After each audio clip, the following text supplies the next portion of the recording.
एक दूल्हा जिसकी शादी होती है और शादी के बाद वो अपनी दुल्हन को लेकर घर आता है। घर आने के बाद सुहागरात की वो रात आती है जो एक हर दूल्हा और दुल्हन के लिए अहम होती है।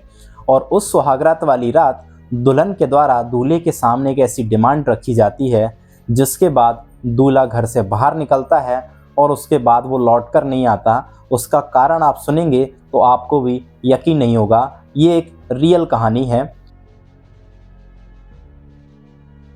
मेरठ के रहने वाले मोहसिन उर्फ मोनू की शादी 26 नवंबर को मुजफ्फरनगर की रहने वाली एक लड़की के साथ तय होती है। 26 नवंबर को मोहसिन अपनी बारात लेकर मुजफ्फरनगर पहुंचता है। शादी होती है।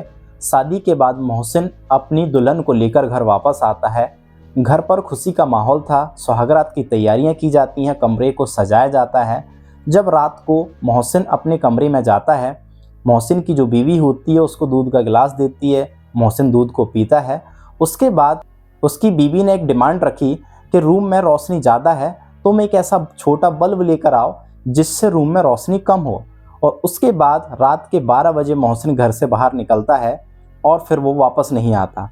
यहाँ पर जो सबसे बड़ा सवाल था कि मोहसिन रात के अंधेरे में घर से बाहर निकलता है सिर्फ एक बल्ब लेने के लिए, ये जानते हुए भी कि रात के 12 बजे का समय है। इस समय पर मार्केट पूरी तरीके से बंद हो चुका होगा और इस समय बल्ब का मिलना संभव नहीं है। वो घर से बाहर निकलता है और इसके बाद वो वापस नहीं आता। क्या यहाँ पर हत्या या किडनैपिंग की एक सोची समझी गई साजिश थी या सिर्फ एक हादसा था?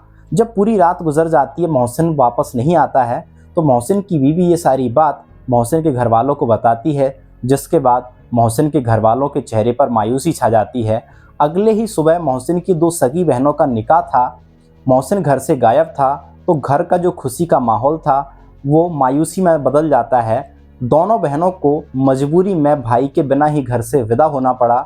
जब लंबे समय के बाद भी मोहसिन घर वापस नहीं आया, मोहसिन के जो घर वाले होते हैं पुलिस स्टेशन जाकर मोहसिन की गुमशुदगी की रिपोर्ट दर्ज कराते हैं। पुलिस जांच शुरू करती है।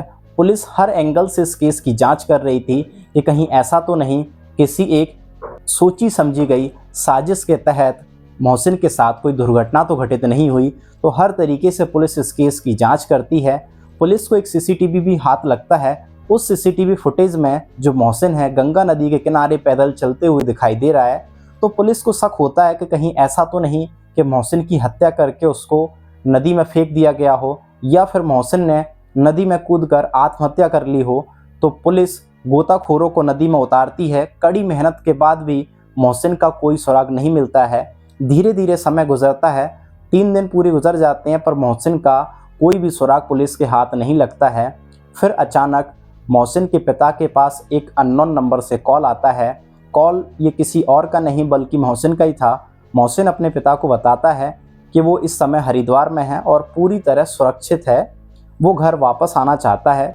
मोहसिन के घर वालों ने ये सारी बात पुलिस को बताई। पुलिस हरिद्वार जाकर के मोहसिन को वहाँ से बरामद करती है। पुलिस पूछताछ में मोहसिन ने बताया कि शादी से पहले उसके कुछ दोस्तों ने उसको सलाह दी थी। दोस्तों की सलाह के आधार पर उसने कुछ ऐसी दवाइयाँ खा ली थी सुहागरात वाली रात को जिससे वो बेचैन था और वो नर्वस फील कर रहा था और इसी वजह से वो घर से भाग गया था और वो पैदल चलते चलते ही हरिद्वार पहुंच जाता है।